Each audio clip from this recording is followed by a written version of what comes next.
Hello. Uh yeah, welcome back to Babbling Zoom. And kind of like trying to be quick about this. So first off, happy Black History Month, where we kind of just explore everything that is black and everything. Um well, the history of black people, or if you kind of want to go with the whole term of the history of like African Americans, which another thing I'm not going to really say much of. So uh the last video I put down, I actually uploaded, talked about Sound of the South and my problems with them kind of just squashing history. Um, and in a way, yeah, it kind of just bugs me. Right. Let's see if I can find most of the stuff I have. One of the hardest things to for black culture, American black culture, actually most of black culture, um, has is like we don't have a past, especially in the Americas, like in the West. Um, we showed up here, we are stripped of all history, so we have nothing to really latch onto. There are remnants of what used to be, but for the United States, you have 400 years of erasing a generate of erasing any lineage back to any part of America. I mean, back to Africa. Um, and America, we showed up. America jumped into this slave trade late, which means other slaves around the world have been at this longer, slowly just basically being torn apart from what they used to be and now integrated into a whole new society. Generations of kids being born into a different type of world, with no connection whatsoever back to Africa. Um, so, yes, black people, black slaves are completely different than Africans or the different continents in Africa. Um, but that's a different story. That said, we always try to find our heroes, try to find their stuff. And this whole idea fascinates a lot of people, not just in America, not just in the Americas, but all around the world. And it's not prominent. Pockets of this stuff start popping up. And I'm going off topic, but I've reason. People around the world really care, right?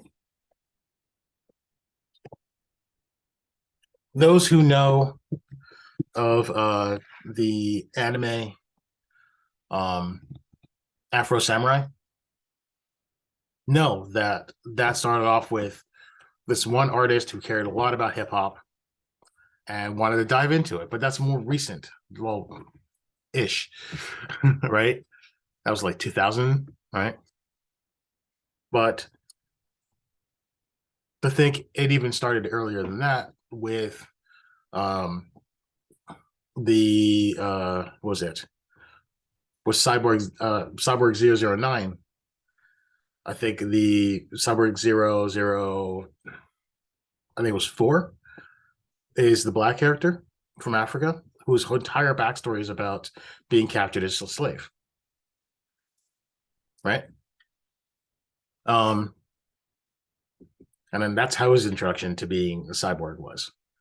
Uh, Black Jack, the anime Black Jack, dives into um, just, in a sense, Jim Crow and how black characters were treated in America, and even dives into some African stuff about what's going on there. So other people around the world are exploring this. And then there's a lot of forgotten, like missed properties out there. Um, I stumbled on this. This is called Knights, and this is the story of. Let's see if we can find a really good picture of him. It's a story about a black knight, a black squire, hiding behind a mask, so people don't notice that he's a black person. And he goes around saving people, saving women that are trying to be burnt as a witch. You know, um, two volumes of this came out, and then the rest of it you have to find online. Great comic, right? I don't know if you can read the author's name. I'll probably put a post on. I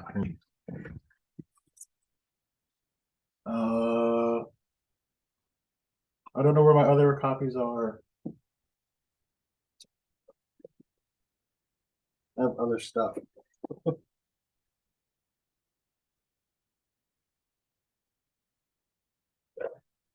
Apparently suck at my stuff. Oh, hey, there it is. Color of Rage, another manga, unknown, right? So I think this is coming out around like 70s and 80s, these comics, right? Color of Rage, uh,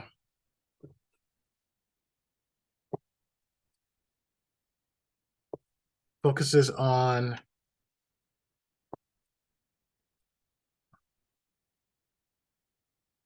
a black slave and where is the I'm going it backwards, of course. Focuses on a black slave that escaped with a Japanese man.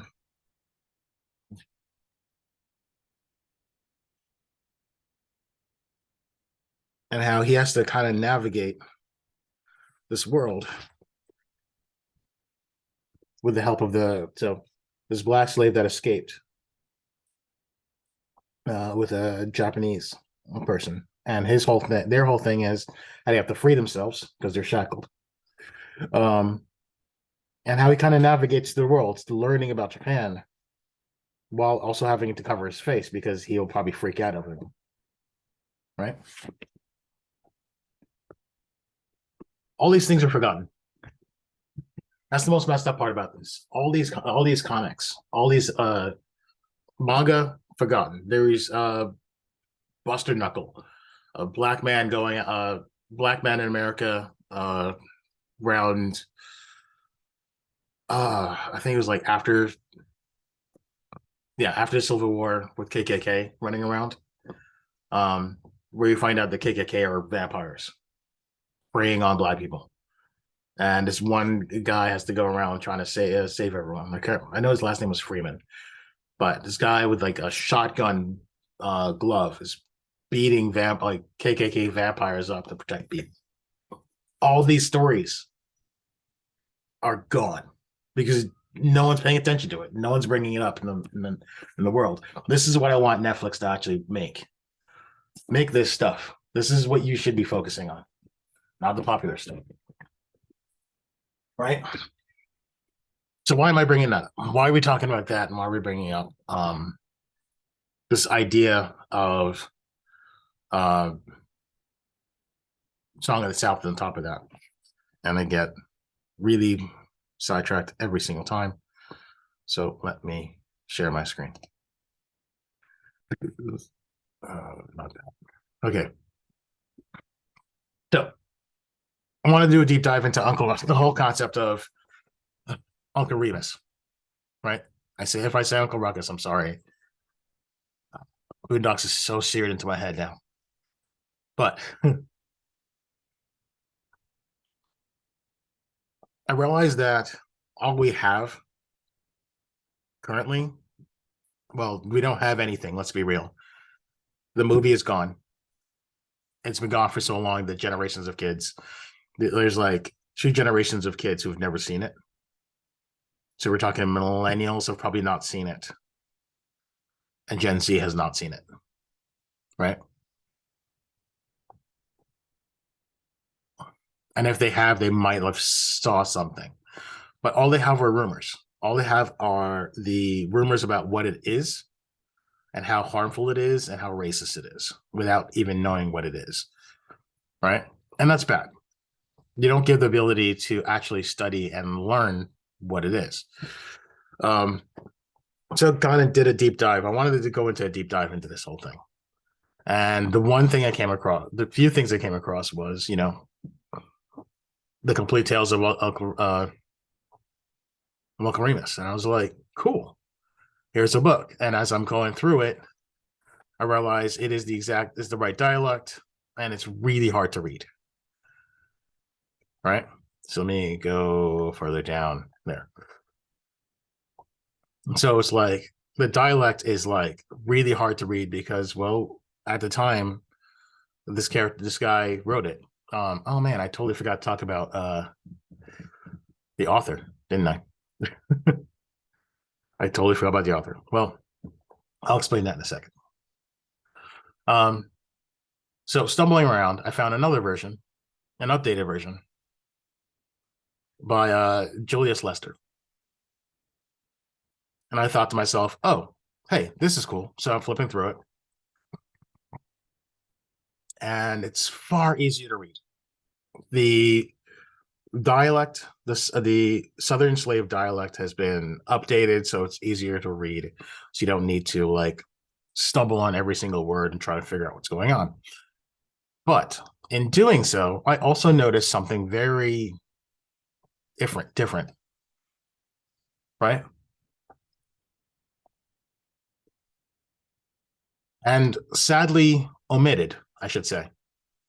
One of the craziest things about these two copies and the struggle I had with choosing which copy to buy is the fact that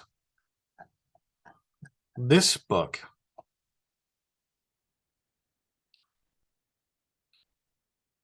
is trying to stay faithful to the original dialect and the original concept. This book focuses on the fact that Uncle Remus and the child is part of the story. So you'll always start a chapter. You'll always start a chapter with a child talking and Uncle Remus telling the story. I know I'm going scrolling up and down, up and down, up and down. But it's very important to understand that Uncle Remus is always talking to a child. Every chapter will start, will possibly, yeah, Uncle Remus. Most of the chapters will start with a boy always asking Uncle Remus about what's going on next. Well, what happened next? Well, what happened next? And Uncle Remus is just updating the story. Next day, well, I've been thinking about this. What happened next? And that's how the tale would go. And he was, I read one where he even stopped midway through the story to see if the kid caught on with the plot. Uncle Remus and the boy are integral to the to this story. Because it's still the story of a Southern man of a slave talking to a boy and educating the white boy. Meanwhile, this omits Uncle Remus completely. This is just the story of the animals. I was going through this and I didn't see anything about Uncle Remus. It just goes from story to story to story with no talk, like nothing about the fact that the boy and Remus are there. Now, why does that matter? If I cared more, if I cared about the tales of Uncle Remus, if I only cared about like the animals and stuff, well, yeah, I would buy this book because it's an updated version and it's great and everything cool. But I think what people are kind of forgetting historically is that this book,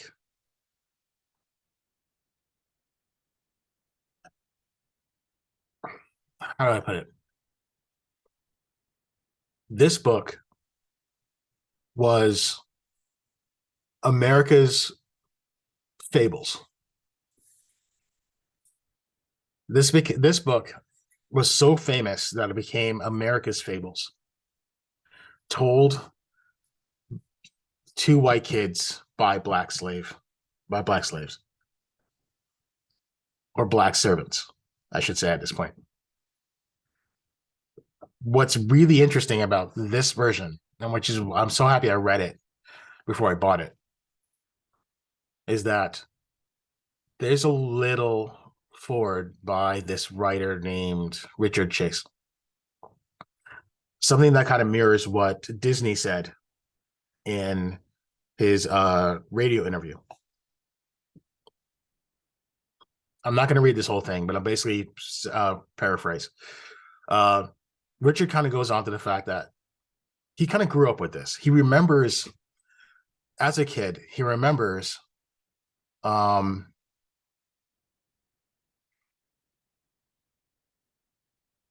so he remembers his two black servants at his home telling him these stories. Remembers them fondly. Aunt Julie, Aunt Lou. One the cook, one the nurse. And this young boy, white boy, grew up listening to so much stuff. They grew up listening to black musicals, black hymns. The it's He grew up hearing these stories about Uncle Remus and the story of Brother Bear and Brother Rabbit, Brother Fox, Brother Wolf, right? He grew up learning about all this stuff, and in a sense, it influenced him. These stories helped him love writing these tales. And then he even wrote his own versions, his own books called the Jack Tales, right? So he essentially was just saying this book influenced so much in his life that he had to write his own. And in a way, why is this so good? Is because this is one of those episodic books. Like it's not like Aesop's fables. It's not like it's not like Grimm's fairy tales. It's not like any of those things. The beginning, like each chapter of this book starts with Remus basically meeting up with the boy, or the boy seeking Remus out, seeking him out, and saying, "So what happened next?" Right? It's not just, well, let me tell you a new tale.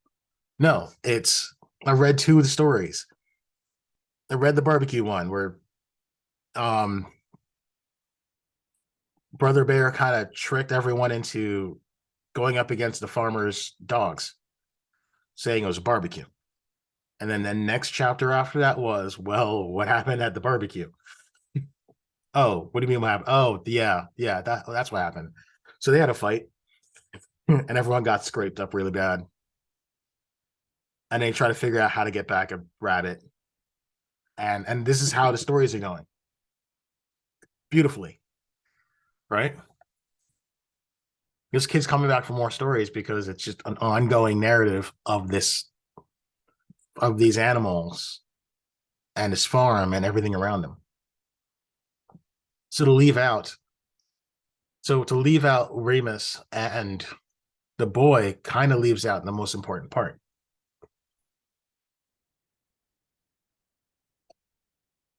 I know I'm rambling, but Bad Leg Moon. And that's the thing that gets me. What Joel Harris did, the original author of this book, is he kind of mirrored what he went through, right? Let me see if we can look up Joel Harris real quick.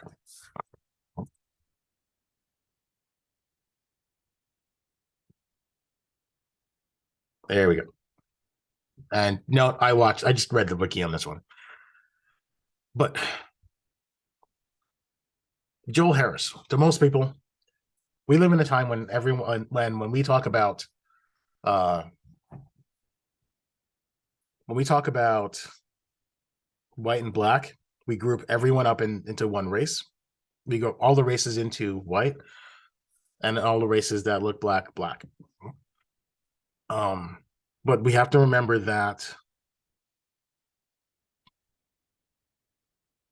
it was never like that like it wasn't like that all the time.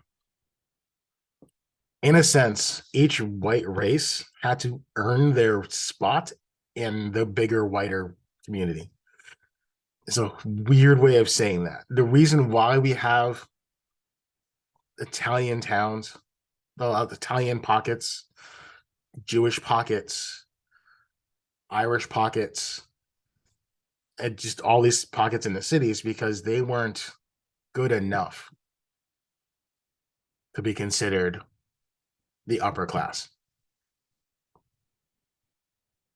It's because that the upper class were putting down specific white people down that we have Irish gangs. I mean, not Irish gangs, but Italian gangs. They were put down all the time. The reason we have, yeah, the reason, well, Scotch were actually higher up there, but essentially was what I'm saying.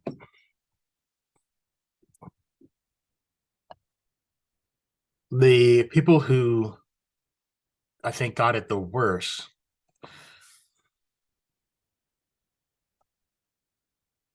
I'm gonna try and see if I could find this.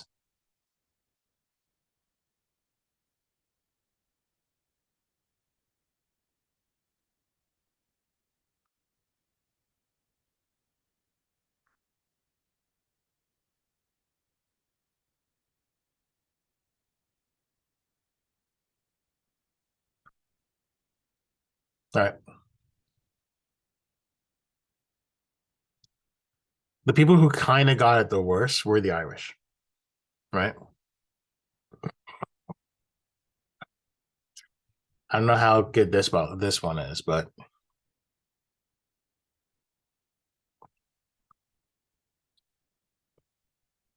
essentially, Irish were kind of like the lowest of the low, which brings me back to Harris. Harris, his story is he's a bastard son. Mom, mom got knocked up. He was born no dad, and they kind of just lived in the back with the physician that kind of took care of him. So she did some work. He worked some stuff. Bright red hair, so everyone pretty much knew he was Irish, and that was pretty much it. He basically toughened up and joked around just to get around the fact that he was a target. Um, age of 14, he took off, wanted to work. So he started working random places until eventually he got to Turnwell plantation. When he got to the plantation, again, redheaded bastard. um, so he surprisingly felt more comfort hanging out with the slaves because he wasn't judged. And this is where he got all the stories. Right. And majority of the time he got it from these three: Uncle George, Old Herbert, and Chrissy. Right.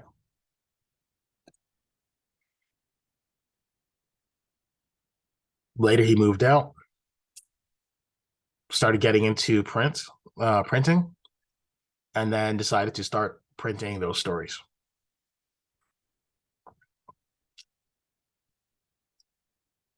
The stories became amazing folklore to the point where it was beloved by all, compiled in books, translated over 40 languages, and went all around the world.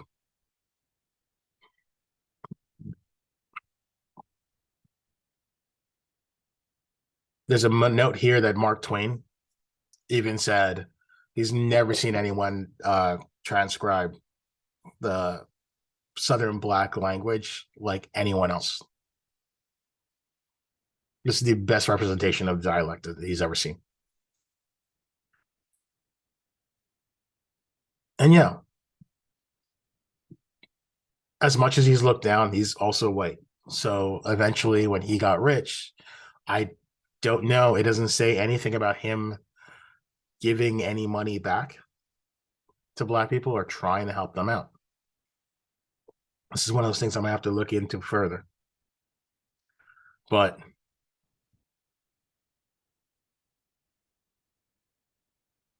it says there was a quote where he really wanted to try and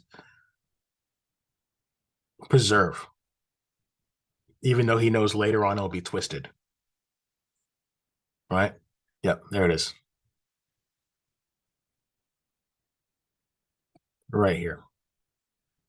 Harris began writing the Uncle Remus stories as a serial to preserve the permanent shape, those curious mementos of a period that will no doubt be sadly misrepresented by historians of the future. And to be honest, I think we are seeing that. We've been seeing that. Let's be real. Where all we're doing is taking any nugget, any representation that we did have, and we're twisting it to the point where it seems vile. Right?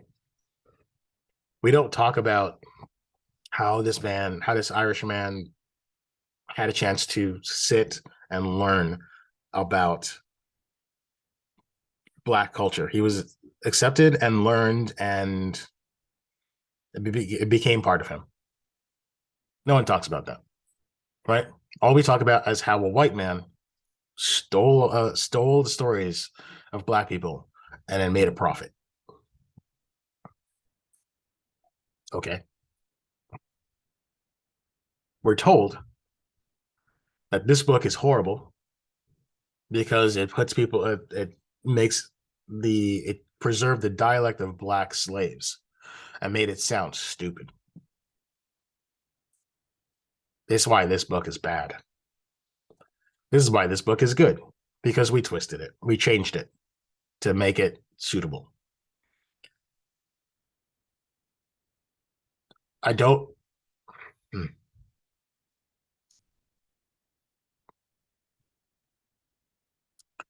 I don't know how to explain this, but I know that we live in a different time. And I know that our views on the world, on history is different. But sometimes we have to look at art subjectively and not use that as a rallying cry to destroy. This is Black art written recorded by an Irish guy who wanted to preserve something. Yeah, he probably wanted to make a buck too. Let's be real. Let's be honest. He did it to make a buck. But in doing so, he preserved an oral language that we didn't know about. And in doing so, he didn't just introduce it to America, he introduced it to the world, influencing multiple people. It influenced Richard Chase, to make his own books. And in doing so, I have a feeling that Walt Disney also was inspired because, well, he, like Richard Chase, grew up listening to these books by their Black nannies. And the best thing about Black nannies, it's going to be a weird thing for me to say this. I'm thankful that Black slaves had the ability to talk to and take care of white kids because there was a chance to show the kids the truth about what Black culture is, as opposed to what's being fed. Instead of the lies being fed to them, they experienced the truth. They visually touched, talked, conversed, questioned everything from this source,